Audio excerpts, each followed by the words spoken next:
let's get right into it. We have been transitioning. We're in a transition period again. We are coming through kind of the end of wrapping up the Reformation period, which we've been doing for quite some time now, probably the last 2 months. Really, we've been on the Reformation. So when we think about that, we think of the first stop that we took was in Germany. Who's the key player in German Reformation that we talk about when we think of? Martin Luther, good. Sneeze and it's not coming. Theses, 95 Theses, 1517, Wittenberg Castle door. Then we get to Zwingli and the Reformation that's starting in Switzerland, specifically in the city of Zurich, and then into Geneva with John Calvin. Then we transitioned into talking about the Reformation that started in England. And remember, that one was different in the sense that it wasn't really a movement of faith or conviction. It was more a political movement with Henry VIII. Remember, the king who wanted to get a divorce from his wife Catherine because she was not able to produce him a male seed to have an heir to the throne. So he asked that he could get a divorce, and the Pope and the Catholic system, the Catholic Church said no. So he, essentially got out of that and said, well, we're no longer with you guys. And so there were really no reforms happening yet because that was really his sole purpose of doing it. But with that, he was able to remarry. And so his 3 children end up playing a significant role in these things, and we'll talk about more of the next lineage starting tonight as we get back in picking that up. But we talked about Henry VIII. When he died, his son Edward became king. And remember just the pendulum, if you will, that when Henry died, Edward came into the throne, and he kind of had tendencies that swung to the Protestant side. And so he started to do some reforms, and he took the throne, remember, at only the age of 9. But he died, he got sick, and he died at 15, I believe it was. So you're talking about only 6 years was his stint. And then he dies, and now his oldest sister, who is Henry VIII's oldest daughter, which is Mary, and we know her as Bloody Mary, she becomes the queen and takes the throne, and she swings back into Roman Catholicism, and she gets the title Bloody Mary because she puts to death about 300 or possibly more Protestant leaders, which is a huge, significant deal. I mean, if you thought about just the church in general today, no matter what pastors you might think of, or Steve likes these pastors and Brian likes these pastors, and whatever group it is, if you thought about just took the 300 just in the United States of the just top names that you think of pastors and killed them all, right? That's a pretty big deal. So this was a big deal, and so Protestants are fleeing at that time. Thankfully, her stint in office is also small. I believe about 5 years that she was queen. And so she dies, and her younger sister, Elizabeth, takes the throne, and she is Protestant as well. And so things go back into reforming. Hers are lasting a lot longer. A lot of the refugees, we call the Puritans, that left England at the time because of Mary's persecution. That kind of transitions us into the Scottish Reformation. We think of the Scottish Reformation, we think of John Knox. And he was one of the refugees that, because of Bloody Mary, he left with the Puritans, and they all left. And remember, where did they end up going and taking refuge? Geneva with Calvin. Okay, so after Mary's out of the throne, Elizabeth is in. Now Protestants are welcome again. So now all the Puritans can come back to England. Knox goes back to Scotland, and now they've taken Calvin, Reformed theology back to start to help reform Scotland and England. And that's kind of where we left off last night. And I had a slide that I showed you, but I'll get to it and show it to you again tonight anyway, so I won't even dig for that. We'll have it in a little bit here. So we talked a lot about the Puritans then. The Puritans, when you think of them, are essentially the people in England who want more reforms than the monarchy is willing to give. So it's kind of like, remember back in Switzerland with Zwingli, you had the Anabaptists who were really more biblical. They wanted more reform, and Zwingli didn't want to do it. And the council sided with Zwingli, and so that didn't happen. With this, it's the same kind of thing. The Puritans want to stand on biblical principles. They want to reform the church more. And, Edward and Elizabeth, the Protestant, kings and queens, they don't really want to go that far. They're happy with just kind of doing what they're doing. So they really kind of keep this medley, this mesh, really, this melting pot of the church system. They've kept Roman Catholicism in there. They've started, remember, the Episcopal governance, and so we're going to talk about that a little bit more here shortly. So what happens is, if you remember, I told you that line was called the Tudors, right? The Tudor line, Henry VIII. So Henry VIII, then his son Edward, then Mary, then Elizabeth. That line gets cut off with Elizabeth. When she dies, that line of kings from Henry VIII is finished. What happens is King James here, you'll see the first. He was actually King James VI, already the king in Scotland. Okay, so he was actually in power in Scotland. By marriage, he was like the great-great-grandson of Henry VIII, so he was cousins with like Elizabeth and Mary in them. So by marriage, he became part of that system, so he became the next heir apparent to the throne also in England. So he comes from Scotland and takes over the throne in England, and that's the King James first we talk about here. So here's his dates, 1603 to 1625. That he was in the throne, and some significant things came out of this, as we will see, and let me preface that with this. I think we talked about this, we might have left off with this last week. Henry, the Puritans were happy, because they were thinking, this is going to be great for us. Elizabeth's been okay, but we haven't been able to do all the reforms we want to. King James now is coming from Scotland. He's the king there. Well, in Scotland, they already have, and remember, that's where the Presbyterian Church, okay? So the Anglican Church of England started with the Episcopal Church. When we talk about Scotland and John Knox, we talk about the start of the Presbyterian Church, okay? So now that we have that happening, he's now the king in the Presbyterian Reformed Calvinistic Church that Scotland has. So they're thinking, hey, this guy's coming over here, and we're going to be able to do reforms because he's going to be on the same page as we are, because that's Calvin influence, that's Knox influence. Like, Scotland is how we want to be, is what the Puritans are essentially thinking. Okay, so he meets with the Puritans in another one of these councils. Again, we've come through so many of those, and there's been probably 3 times as many as we've mentioned that I haven't mentioned or gotten into. But this one's called the Hampton Court Conference in 1604. So right after he takes over the throne, he meets with them to talk about this. However, he sides with the Anglican bishops and with the church. He doesn't want any part of reforming the church. He just wants to take over and be the king and live happily ever after and not have to deal with any of the politics and all the church stuff and everything that's going to happen. He doesn't want to do anything with that. However, one significant thing that happens is that he does authorize for a new version of the Bible to be printed and to be translated and to be made.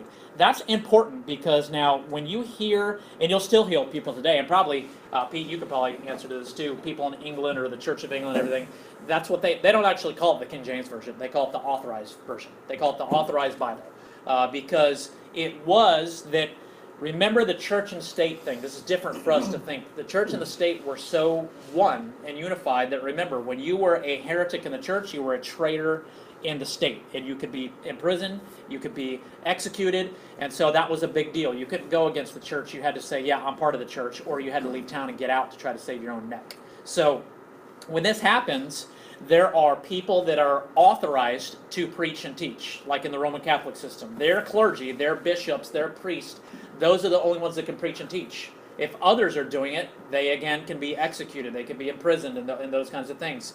So they had also an authorized version of the scriptures that they used. When we think of Roman Catholicism in those dark ages, what version of the Bible do we think of that they used? Right, the Latin Vulgate, right? Jerome's translation.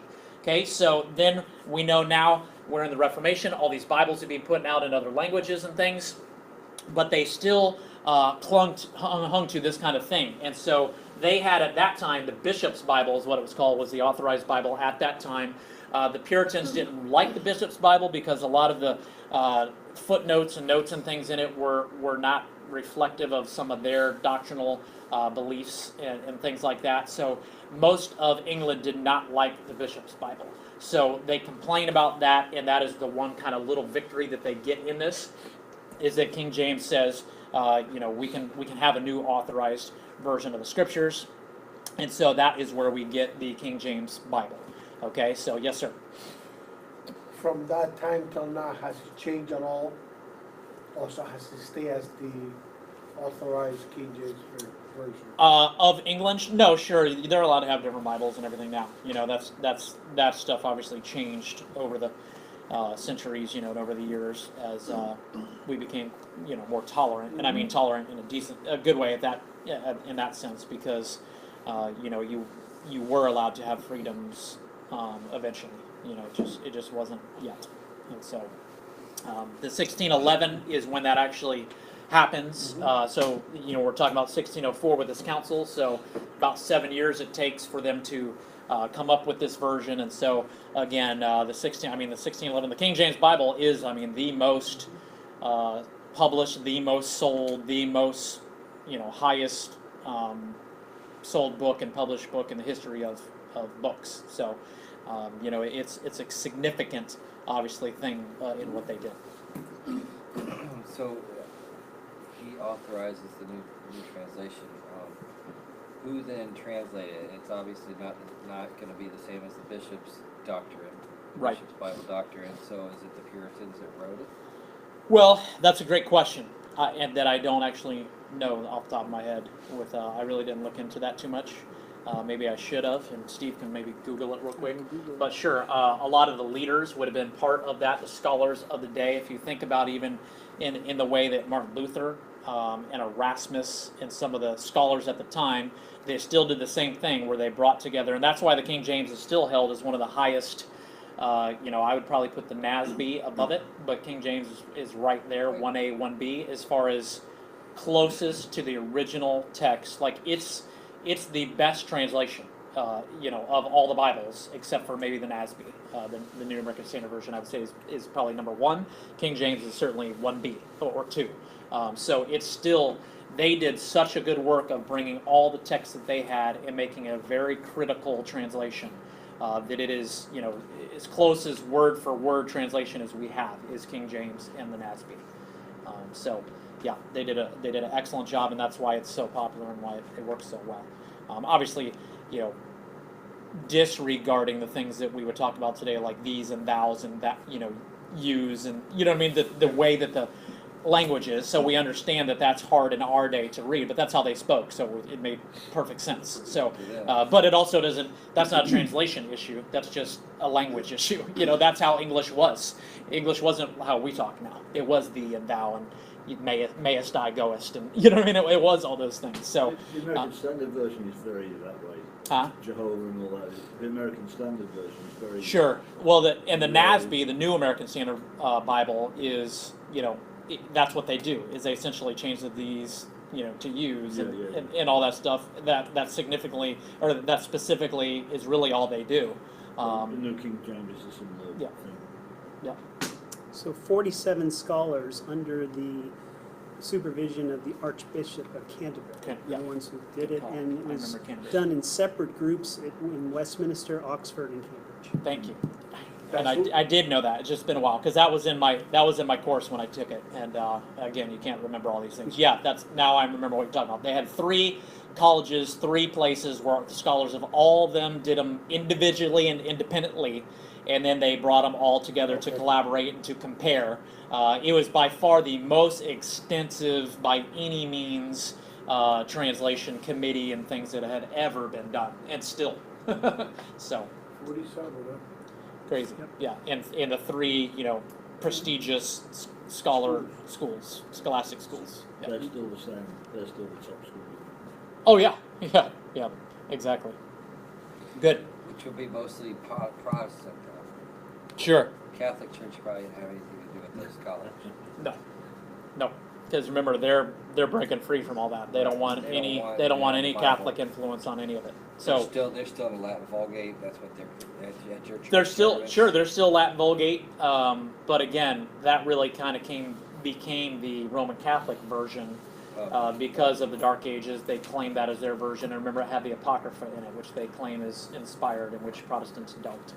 So, yeah. In which Jerome said that it wasn't. Remember? So, So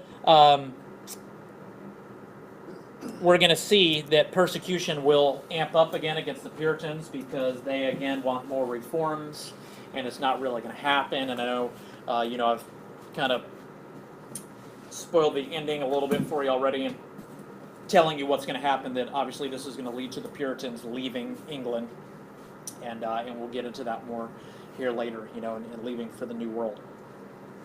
King Charles is next up. James dies. His son Charles takes the throne in 1625. And things just got worse because he marries a Catholic princess who becomes obviously the queen. So now we kind of have this throwback, if you will, to Mary, right?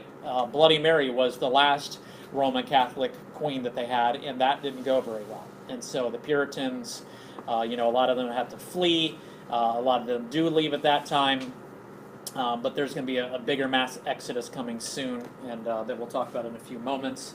But you can see that the shift is going back on that pendulum again. Now he's got a Roman Catholic queen, and so it switches back into Roman Catholicism again, and now it's, hey, the Puritans are in and the Catholics are out. Then there's a Catholic in the king, queen's chair, and now the Puritans are out. And really, if you think about it, guys, typical, right? I mean, we're talking about, remember what the difference was in this movement. This was a political movement at the beginning of the Reformation in England. So think about when, even just recently in our times, but when you have a Democratic president and you have a Democratic Senate, and the government and is controlled by the Democrats, you have specific going one way. The next president comes in and they're Republican, and now the House becomes Republican, and what do? They undo a lot of that stuff and they try to go their way. It's exactly the same thing, right? You catch me? That's what's happening. But the key is what affects the church is because the church is tied in.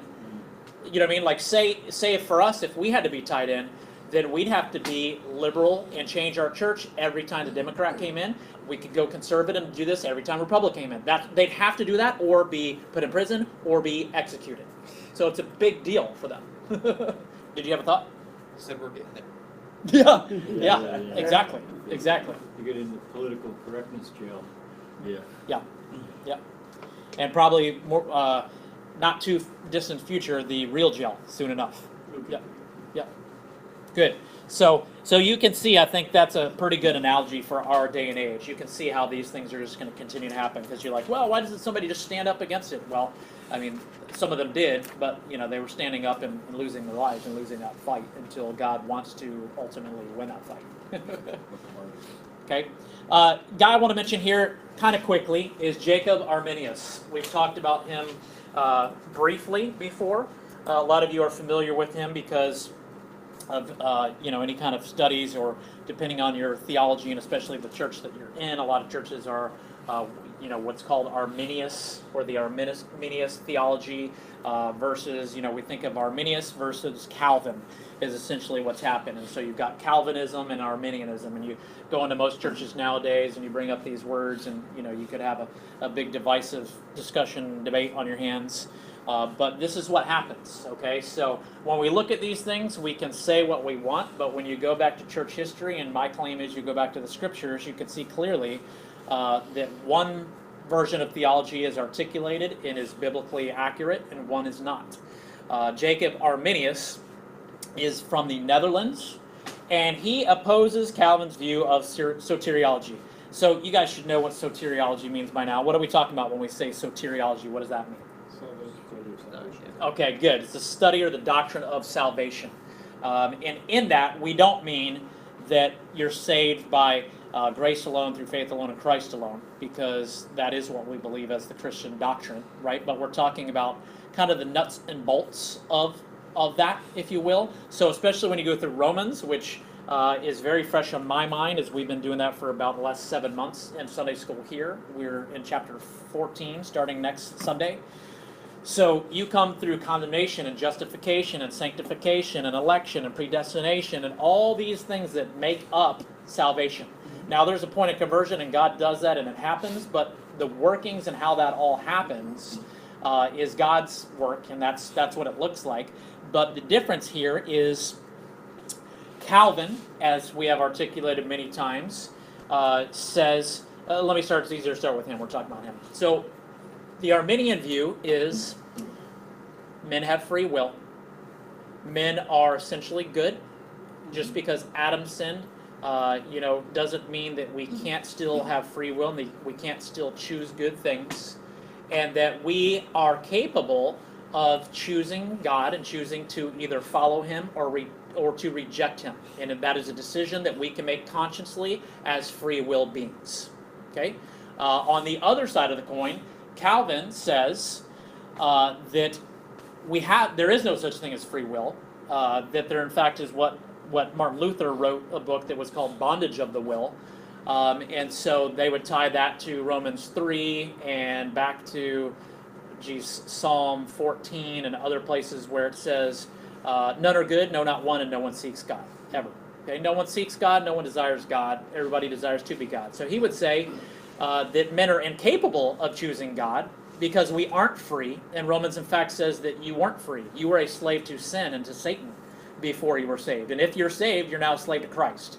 Christ just changed your ownership of slavery. Okay? You were never free.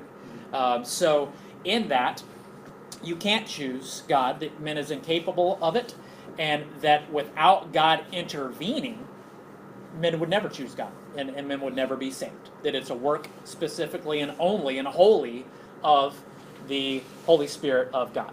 Okay? So those are the 2 points. And now Calvin's been teaching his view, which really, I told you, it's irony and funny that this is labeled with Calvin, because Calvin was the one who was like one of the most humble of all these brothers that we've looked at in the past. Remember, he even went in an unmarked box with an unmarked tombstone because he didn't want people to know where he was buried, because he didn't want people talking about him ever. It wasn't about me. It was, I did nothing. It was all about, Christ and what God has done.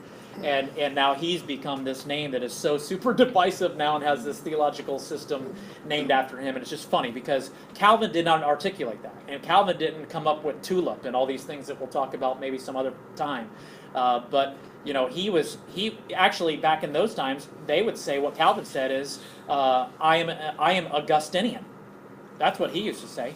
That's what all the early reformers and Puritans said. They said, we are Augustinian because Augustine said this against Pelagius centuries before this. We've already talked about that Pelagius said the free will men can choose, and Augustine said, no, the scriptures say God chooses, you have no choice. And then back on and on, Athanasius before that, and I would say Paul and everyone who writes in the Bible before that. So it's a thing that's been ongoing for a long time. But here's the significance in our discussion. This is kind of where that starts to take a shift and takes a change, because this becomes the popular view in the Netherlands, where he is, and then the influence goes into England, to where now the popular movement, the popular doctrine for soteriology becomes Arminian, okay, becomes Arminianism. And so it begins to replace the Calvinistic view of soteriology.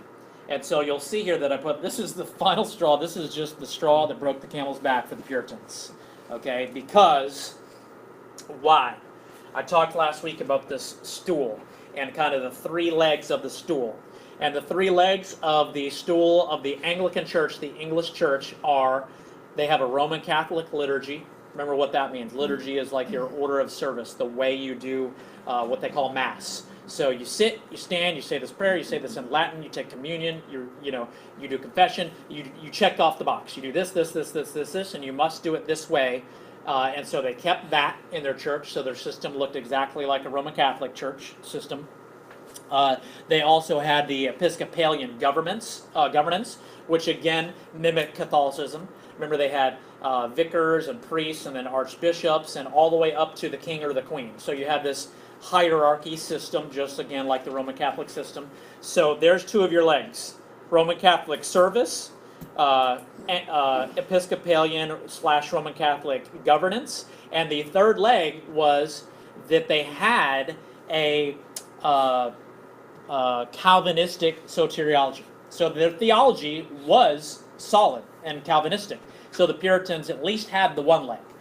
The other 2 had been kicked out. Well, now the last one's kicked out, and they're going to Arminianism, and they're getting rid of the Calvinistic view. And so now the Puritans are like, we can't even be in this church. I mean, none of it's biblical in our view, and we can't be a part of that. Okay, so all of these things that, all three of the things we just discussed, and that was just written there, sorry, they all are against the Puritans' convictions of what the biblical church looks like and what biblical doctrine and theology looks like. Okay, and I would concur. If there was a church, if this was a church that was like that, I couldn't be there either. I'd have to leave as well. But obviously, different day and age for them, bigger consequences, bigger implications for them and what that looked like. Okay. So I can flip through these couple real quick. That was just what I was just saying. Comments, thoughts on that while everybody's kind of catching up? Yeah, but when we started this study, we spoke about, and I can't remember his name, but Arminius had to go back pretty far to take that theology. Sure, and it was Pelagius. Pelagius. Yeah, and so what we would consider Arminianism would be considered semi-Pelagianism, certainly. Pelagius went a little bit farther in some things than Arminius did. Just said that Adam's original sin did not influence us, right, which we know clearly Romans 5 says it did. Arminius didn't say that, but everything else Pelagius said Arminius did articulate, did say. For sure, good call. Plus also that we had something to do with our salvation. Hmm. That's a big thing that people will argue. Sure. I wasn't chosen by God, I chose God. Right. Yeah. It's always been that fight. Sure. Yeah. Sure. And back to Athanasius way back in the day, and especially the big one was Pelagius and Augustine. But in that, when we talked about this, it's been a couple months back though, when that happened, it was one of the ecumenical councils. Council was called after that. It might have been the one of Chalcedon. I could be wrong in my thinking now. But remember, what was the first council we think about? 325. What do we think about? What's the first council we talked about?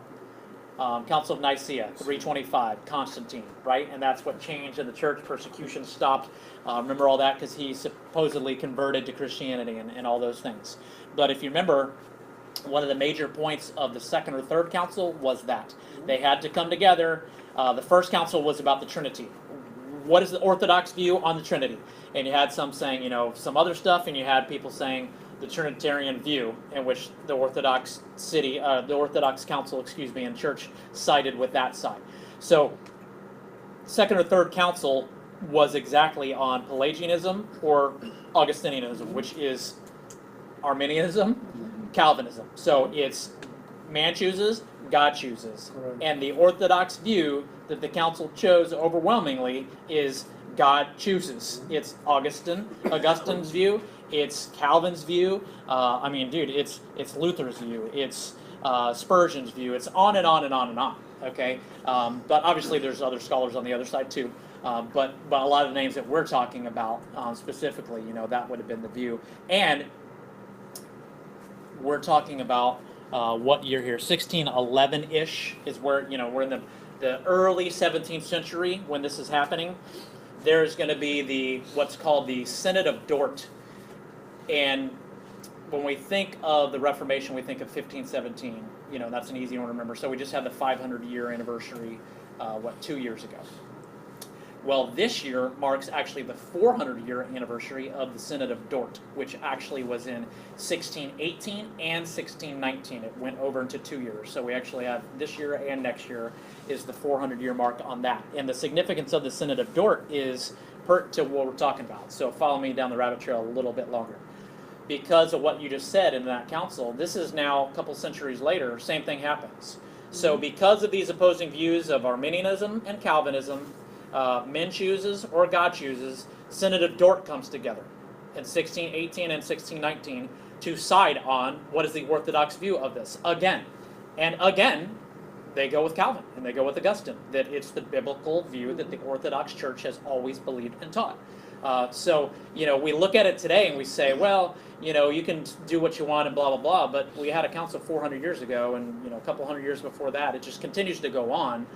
So nowadays the church doesn't really hold more accountability and do things like councils and whatever, so we understand all the denominational differences, have gotten more and more and more distinctives, and so more separation in that under the umbrella of quote-unquote Christianity. But I just wanted to bring that up because you bring up a good question and a good point, and that this will be resolved, in whatever that's going to be, a couple more years from where we're at. The Senator Dort comes along and says, yeah, well, you're wrong and they're right. And this is the Orthodox view, and it's Calvinism, not Arminianism. So the Puritans have beef with that. It leads us back off the rabbit trail, back onto the path. The Puritans have a big problem with that because that's the last leg of the stool, and now they are out.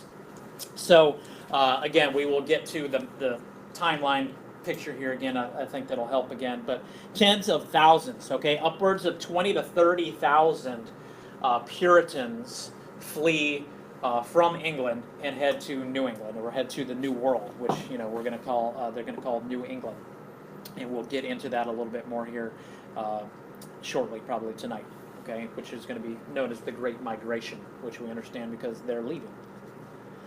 Okay. So they can't take it anymore. They got to get out. And that's what's going to be happening.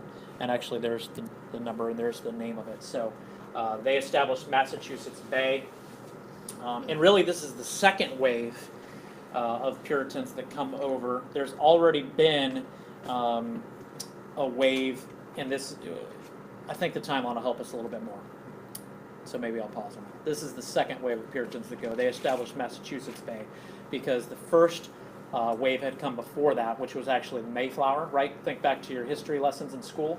The Pilgrims that we talk about that came over the Mayflower, those were Puritans. The Pilgrims were the Puritans, and they came over on the Mayflower to find the New World, to escape the tyranny in England, to start their own Puritan, free religious church. Okay. I think it's just kind of a weird, kind of outside the box thinking, so to speak. Is in school they teach you that they left for taxation purposes, but it was obviously way more than well, in public school, that's probably what they teach you. Well, obviously, yeah. Because I grew up in Island Christian, so they didn't teach me that. Well, that's what I was taught. Sure, sure. And the majority of the world is. That's right. Exactly. That's right. To get from under the tyranny of the monarchy, right, of the king, and the oppression that is from the king, and taxes and on and on and on. But the full picture, is what we're talking about. It's all the church, and it always has been. It's all driven by the church and driven by which side is oppressing the other, and what forced them out was looking for religious freedom to practice and start something where they could do what they wanted to do because they couldn't freely do it where they were, and they were just getting killed for it. So so we'll like I said, we'll get a little bit more into that in a minute when I show you the timeline picture. That'll probably help us out a lot. Wasn't it like Columbus was Spanish though?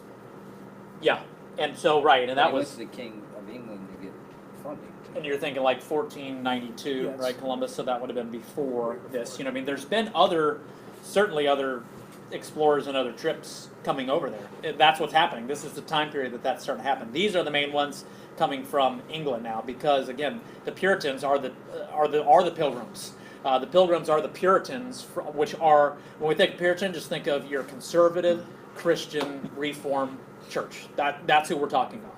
And they can't handle the English church system because it's a mockery, of Christianity, and so they leave. And again, this was the second one. There was a way before that.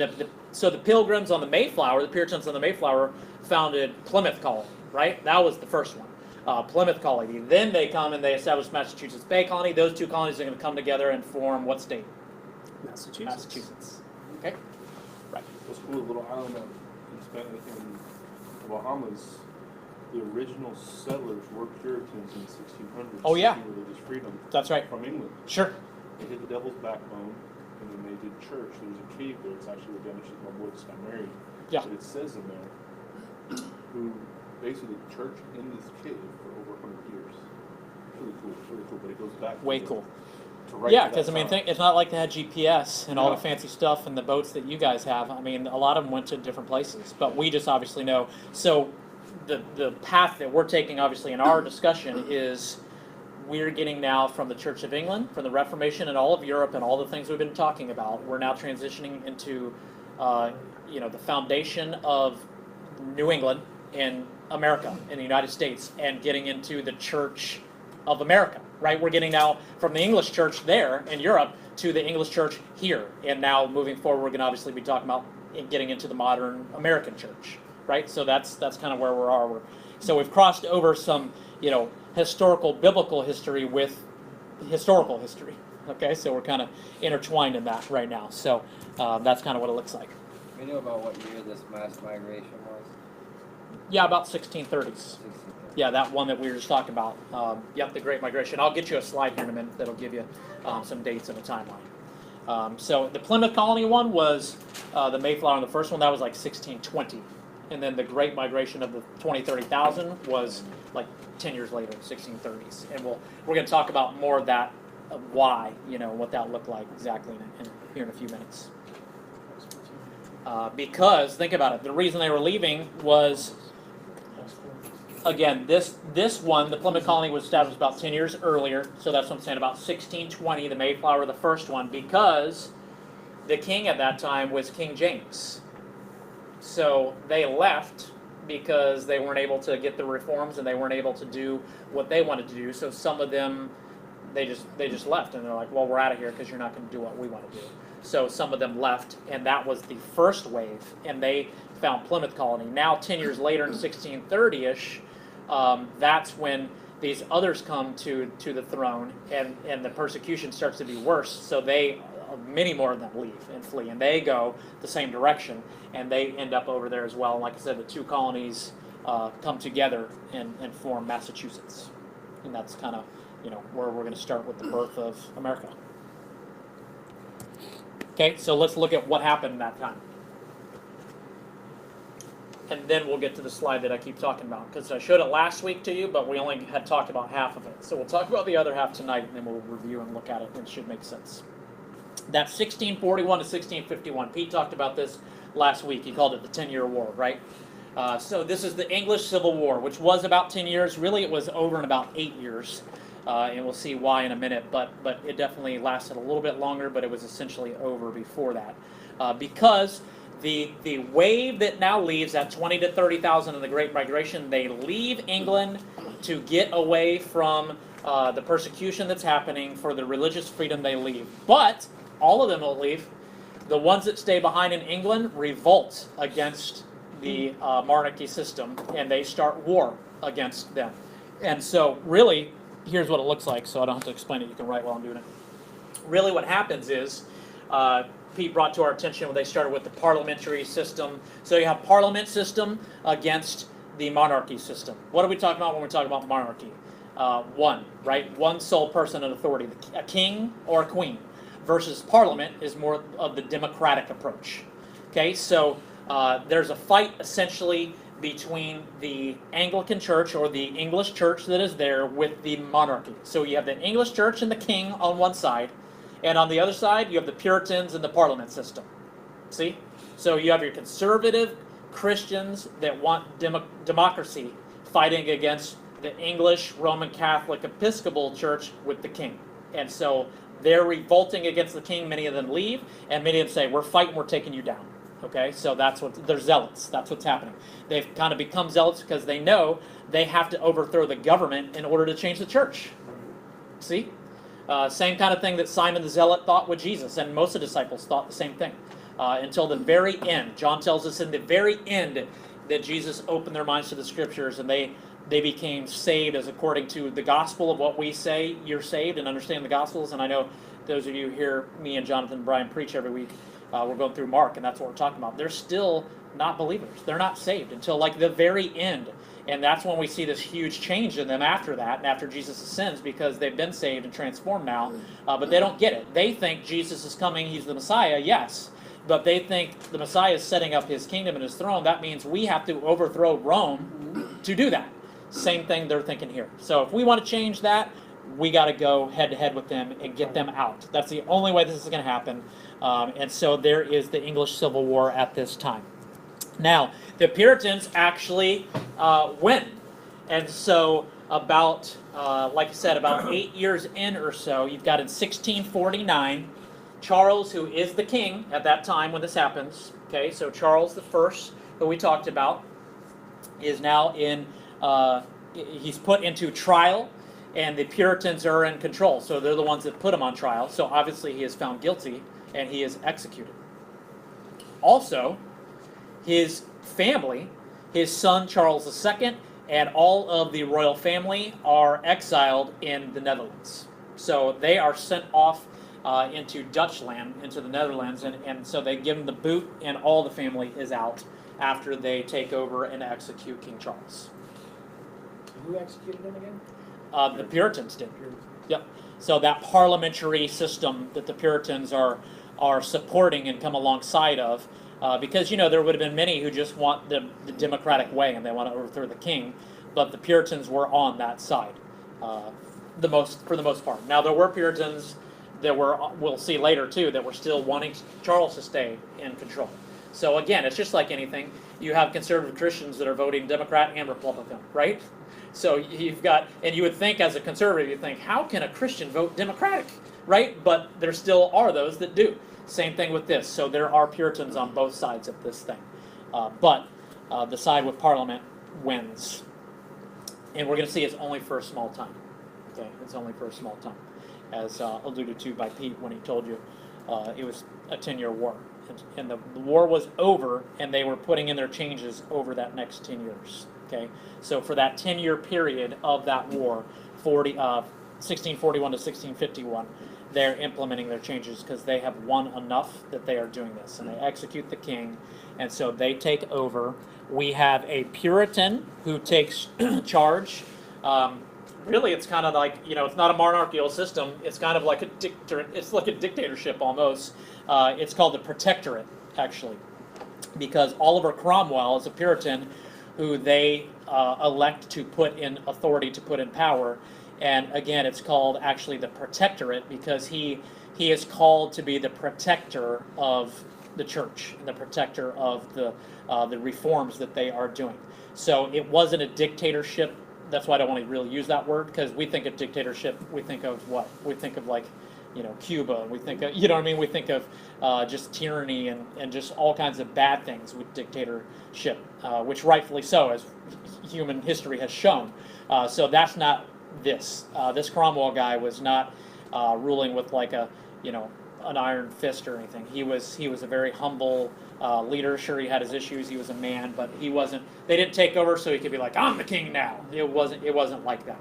Okay. He was the colonel of the regiment. What's that? He was the colonel of my regiment. The Oliver Cromwell was a founder of the Costume Guards in 1650. Okay. That's when all this went on. Yeah. And they later on, not to spoil it, but later on he lays out his own kingdom to the king. Yeah. Because that's what happens to the royals. They always win. Yep. Still humans. Yeah. So in this short time frame, though, the Puritans do get to make reforms in the Church of England. So they get to reshape the church and get it to what they feel it should be and how it should look. Okay? Couple points of significance here. May not be significant to you, as you may just be ignorant about it. Ignorant, I just mean not as an insult, but just that you're not educated about it. You just haven't read about it or you don't know about it. Huh? Ignorant to it. 1643, in this time period, there's what's called the Westminster Assembly. You can see this is a synod. I talked about the Synod of Dort a little while ago, and they all have just different names. We talked about what the ecumenical councils before. Some of them have been called synods. Some of them, the ones in Germany, are called diets. Remember Diet? Remember there's the Diet of Worms that Luther went to when they declared him a heretic, and then he got kidnapped and taken to the castle, and that's when he translated the New Testament into Greek and all that. So the German ones are called diets. So diet, a synod, a council, that's all we're talking about, a council. Okay, so there's a council a meeting where the Puritans start to do these reforms, and they come together, and this is when the Westminster Confession of Faith is produced in 1646. Also, Westminster catechisms are produced. And the reason that's significant is because these are some of the documents that are still very foundational and instrumental in the church today, specifically the Baptist churches, because the 1646 Westminster Confession of Faith is used in so many churches, and again, even a lot of non-denominational churches, because again, I always tease, but a non-denominational church is just a Baptist church with a fancy name on it. Okay, I mean that's typically what most of them are. They all have Baptist confessions of faith. Most of them, a lot of them are the 1646 Westminster Confession. A lot of them, the one I would tend to lean towards is the what's called the Second London Baptist Confession of 1689, because that has just a little more details on things that are pertinent that I feel are important. But they're both of those are in line with and some of the big deals in there would be, you can look it up online and see, it's just doctrine. It's just confessions of faith. This is what we believe about the Bible. This, and these are strong. The Westminster Confession, also the London Baptist one that I'm talking about. Those are strong soteriology, Calvinistic. There's no ifs, ands, or buts about it. So they're very strong in what they do. Now, a catechism. Anybody know what that is? What's a catechism? It's a bunch of questions and answers. Perfect. Yeah, and you think of catechism. What do you Who is God? you initially go to like Roman Catholic, right? Oh yeah, you have your catechism when you're a kid, but that is what it is. A catechism is a series of questions with answers, a question answer pamphlet or booklet, which would be essentially why they do kids catechisms, because you're trying to teach them at a young age, and a lot of these Westminster catechisms are hugely significant in church life today, and in believers' homes and things. People will use these to teach their children at a young age biblical principles. There's even Shai Lin, who we talk about. Dylan will like this as he watches it later. But he has one of his rap songs where he kind of goes through a catechism with a kid. It's pretty cool. And he's like, who is God? And then the kid answers it. And then what is the Trinity? And he answers it. That's a catechism. Yeah, question answer. In kind of simplistic way, right? So that you can understand. It's not a, what's this systematic approach to blah blah blah. You know what I mean? It's what's the Trinity? What is salvation? It's kind of things like that that are. It's an indoctrination method of forced learning a certain Sure, way. and teaching your kids, what is this about? It's just it can be a helpful tool. Okay, so we're going to fast forward to getting to the end of this and what it looks like. So Cromwell dies. After that, he does have, I don't remember if he had multiple sons. I know he had at least one son, and the one who was next in line that would have been taking over was not able and capable of taking over. There was no strong sense of leadership after Cromwell, so this thing starts to fall apart. And what happens is, like I said, there were many who were still on the side of Charles, and a lot of them are still around, and so they want to bring Charles's family back. So they want to go to the Netherlands and bring Charles II, his son, back, and that's what they do. So they start undoing all the things that they had lost and that the Puritans had gained. Here we go again with who's in power, take away their stuff and reestablish my things. So they undo all those reforms.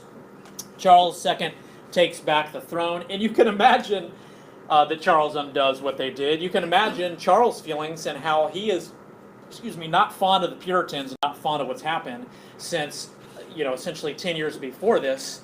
They killed his dad and took him and his siblings and his family and shoved them off into the Netherlands for 10 years. So you can understand that probably when he got back, things weren't going to be good for them. Okay, so he wasn't probably a happy camper. Say how he passed Cromwell? Cromwell, no, I don't recall. No, I don't want to say something and miss it wrong. I listened to so many of those. It's been a while now, but so many deaths and things. I feel like I cross, my brain crosses the lines, and I don't want to tell you something that's not right. I'm sure you can look it up and find it pretty easily. So Charles returns. He again undoes all the reforms. He gets everything back to status quo in his view, back to how it was when he left, when his dad was in control before the war. The war is now over. We have established that I'm back in the throne and I'm back in charge. And so now we have established in the church the Catholic liturgy again, the Episcopal governance again, and now the Arminian soteriology that obviously the Puritans can't stand. And they can't stay with it. And so that's when we now see so much of the Puritans fleeing.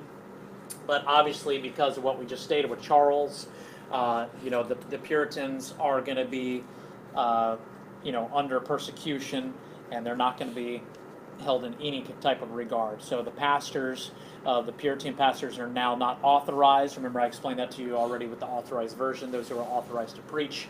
Puritans are now not authorized to preach, which means you're not allowed to preach at all, and you could be imprisoned for doing so, and many of them were. We will talk about a few of them coming up here, probably next week it looks like, maybe on our time. We got about 15 minutes. But again, when we talked about thinking about 300 pastors, think about this. 2,400 pastors. Think about 2,400 pastors now, in the church that we think of today, and now they're all thrown in jail, or they're just, they're banned from preaching. Big deal. So some 2,400 pastors are kicked out of the churches and no longer allowed to preach. This is what's referred to as the Great Ejection. Okay, Charles ejects the pastors. It says you're not authorized anymore. The Church of England, or the Anglican Church, is now established again. And the Puritans are out. Okay, those who will continue to do so, because many of them will continue to do so, and if they do, they are labeled as nonconformist, or also dissenters, but I'll probably refer to them more as nonconformists, as we understand what that means. Obviously, we can figure out what dissenters means as well pretty easily, but I prefer nonconformist, as they are not conforming to the ways of the Anglican Church, and therefore they are the rebels now. This is all in Hispanic. Like 10 years from the time of, so when the Civil War started, was in 41, and this is a 51-ish, 52-ish, 10 years later, this has all happened. The significant changes, the killing of Charles, the Puritan Parliament system takes over, and now it's collapsing when Charles II returns. And now the Puritan time of being in power is over. Okay, so again, pendulum. Now we swung back again. That's what I'm thinking in my head. It's hard to keep straight, right? I'm telling you. Ping pong, ping pong. Which way It's am I just hard to supposed keep straight. Yeah. I mean, growing up, as a person in that society, in that day and age, Right. How confusing could that be? Right. Trying to live your life. Right. Wow. Which is why you see like the Puritans, leaving and dissenting, and they left and they went to Geneva. Then they could come back when the ping pong went the other. And they just got tired of it, and they just totally left. You know what I mean? Like, we're out of here and going to a new world. Like, we can't take the back and forth anymore. We're not going to do it.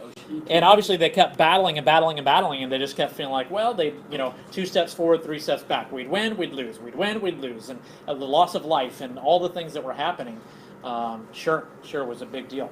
But people, it's not like America. People then didn't have control of their own destiny. That's right. They were all servants to lords and Well, advisors. I totally get that, but just even being a servant in that time period. Yeah. 5 years you're supposed to you do it this way, and then Right. 5 years later you got to do it this way. Yeah, and you're more free. Now you're not. Now you're free. Now you're not. Yeah, it's a big deal. Yeah, definitely. So these nonconformists, which are these pastors, they do continue to meet. They do continue to preach, and again, they face, consequences if they are caught.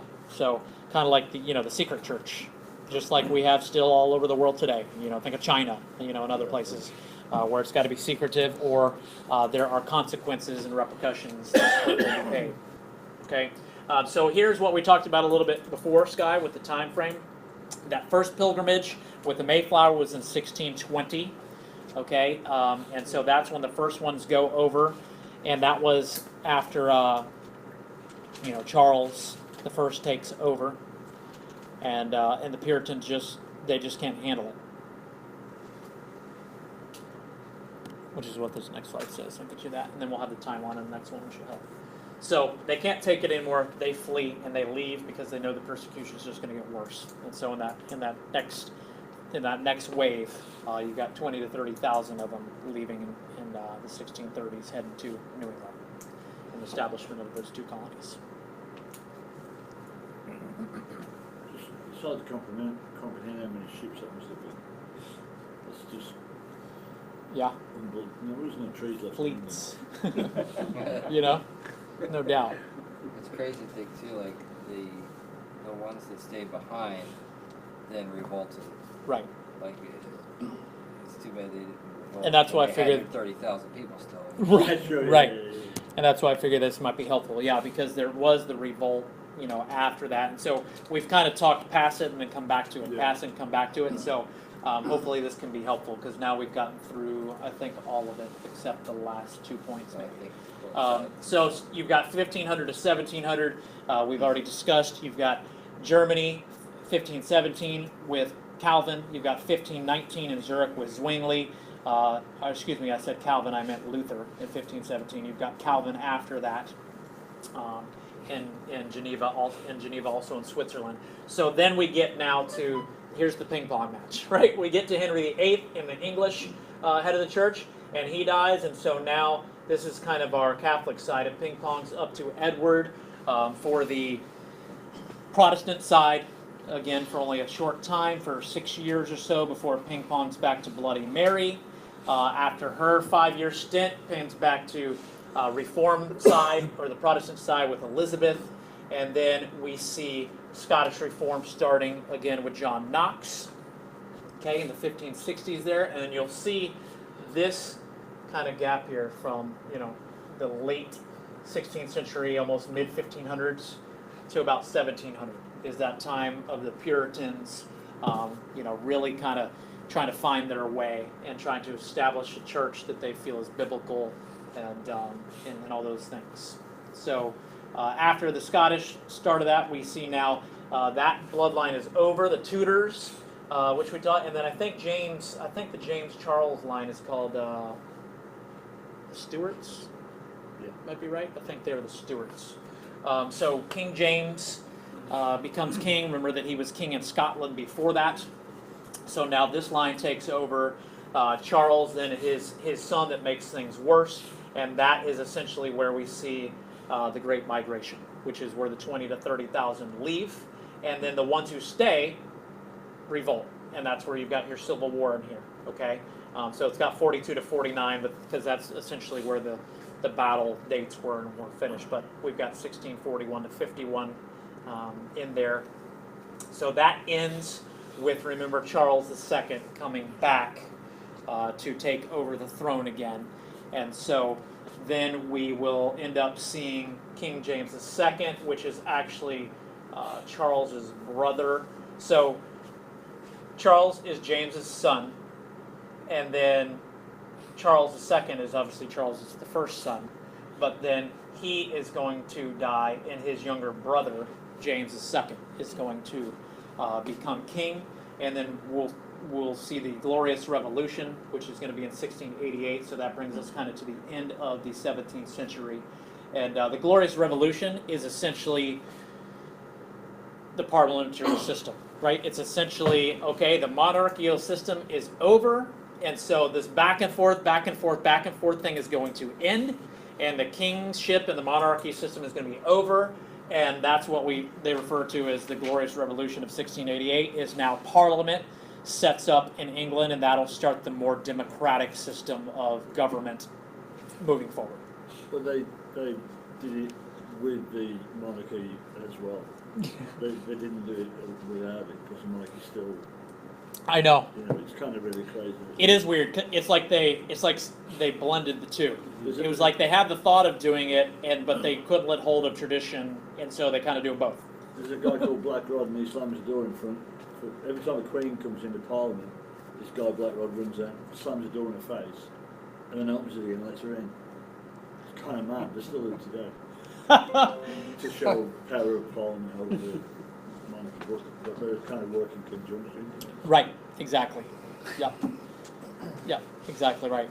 Yeah, please, questions and answers, Just questions, thoughts, because we're going to stop on that one. That's a good spot. When I was going through trying to figure out King James the First, it was, and also it said that it was the son of Bloody Mary. King James would have been, yeah, and cousin, I think, cousin to Elizabeth is what I was saying, Right. which would make that correct, because he would have been the great-great-grandson of Henry VIII. Good. Yeah, thank you for tying that in. I think I missed that part. I do know he's the great-grandson of Henry VIII and cousin to a couple of them, so that makes sense. He has to be one of their, one of their children. But was he? I guess I was just trying to think if he was on the same mindset as far as his mother went. With, James, now you're talking yeah, about? James, right? Not near as bad, because remember James. So Bloody Mary was staunch Catholic Right. and was against the Puritans wholeheartedly. King James was way more open than she was, because he was already the king in Scotland and was in charge of the Presbyterian Reformed Church. So when he came in, he was Puritan friendly. He just wasn't going to go as far as they wanted to go. He wasn't motivated. Right. He wasn't killing them and persecuting them. He just wanted everything to be okay. He just wanted to everybody be fine and get along. None of the other stuff started until we get down to Charles, and that's when that got bad. But James wasn't, he wasn't persecuting them or anything. He had already been king over the system that they wanted in England, what the Puritans wanted. He just wasn't going to go and do all that. Charles's whole thing was because he married a staunch Catholic. Right. Yeah. So he marries a Catholic. That's when everything started going. Yeah. Again. Yeah. So yeah, it's like, well, think about it. It kind of parallels like it just makes me think of Ahab and Jezebel in the Old Testament. So Ahab was king of Israel, and not a good king for sure, but his wife was just really terrible. And, Like Samson and Delilah. so many of them. So many of them. But nobody's close to. There's few close to Jezebel. Yeah. She's. She was in. Huh? She was in. Yeah. Yeah, she was killing all the prophets of God and making her own prophets of Baal, and there was exactly kind of the same kind of thing. She was persecuting and killing all the, the followers of a different God than hers, and that's essentially what we're talking about. If you had a different religious thought here, if you've got a Roman Catholic queen, then again you're an enemy of the state, and you're not with me, then you're against me, and depending on how strongly they felt about that. Bloody Mary obviously was terrible, wanted to kill everybody that didn't agree with her, but yeah. You see more of a reason why biblically to marry equally yoked. Yeah. The Church of England isn't really Protestant. The Church of England is almost Catholic. No, and that's what I'm saying. Yeah, so the Anglican Church, the Church of England, that's what we're saying. We're seeing all the reforms trying to happen by the Puritans, but the Puritans all leave because it doesn't happen. Yeah, it doesn't happen. They're definitely not reformed. The English, still the same way. right? The Church of England, sure, is Episcopal. It's still Episcopal. That's where the Episcopalian Church started, and certainly in their liturgy and in their governance and all that. Yeah, they're definitely not Reformed or Baptist or anything that we would talk about today. Presbyterian, like Scotland or whatever. No, Church of England is exactly what you say. It seems like Muslims or anything. Yeah, it's a majority. All over that area. Sorry, Sky, what was that? it seems like the Episcopalian, but I guess there was a lot of different branches that were just like you say, they branched off of, because of monarchy, they branched off of Roman Catholic, but they were the same darn thing, just the king had the power instead of the Pope. Yeah, and then we're gonna start to see, guys, as we transition into this and we get into coming to America, and, the birth of the American church and all that. Yeah, you're gonna see certainly. Over, it still yeah, and you're over. certainly gonna start to see, the distinctives and the differences, separating, which we've already obviously started to see. I mean, we saw, if you think about the initial three we're talking about Luther, Zwingli, so with Luther you've got Lutheranism, you know, and then with Zwingli, we've got what we call the Swiss Reformed, and then you have the Anabaptist that came out of that, and that's kind of where the three stems first started. And then now that we've got into the Anglican, into the English Reform, you've got Episcopalian coming. The Scottish Reform is the start of the Presbyterian Church. The Anabaptist, like I've already told you, is the start of the Baptist Church. And once you know, John Smythe and a bunch of them come over from Netherlands to New England into the American and stuff. That's, you know, where the Baptist stuff comes from. And then you're going to talk about, you know, Methodists coming up. You know what I mean? There's Dutch Reform, they're just going to. Mennonites and the Dutch Reform, Mennonites and the what's the other popular? Mennonites and the coexist Amish, where they German Baptists, they distance themselves from the world. They want to do their Sure. own thing. That's what I mean. There's just going to Yeah, be you see that. more and more and more and more and more. You know? It's crazy though, like when I think about it though, it's like that to me is fairly young. When you look at Luther, you know what I mean, like Yeah. we've taken it from Acts up, Right. you know what I mean, like that's really young in the broad scheme of things, because really you jump back, it really all comes and starts back over here, Sure. you know, so it's really wherever, And just how fast. whatever you believe in is really, And how fast the the Bible. snowball just keeps going. Yeah, it's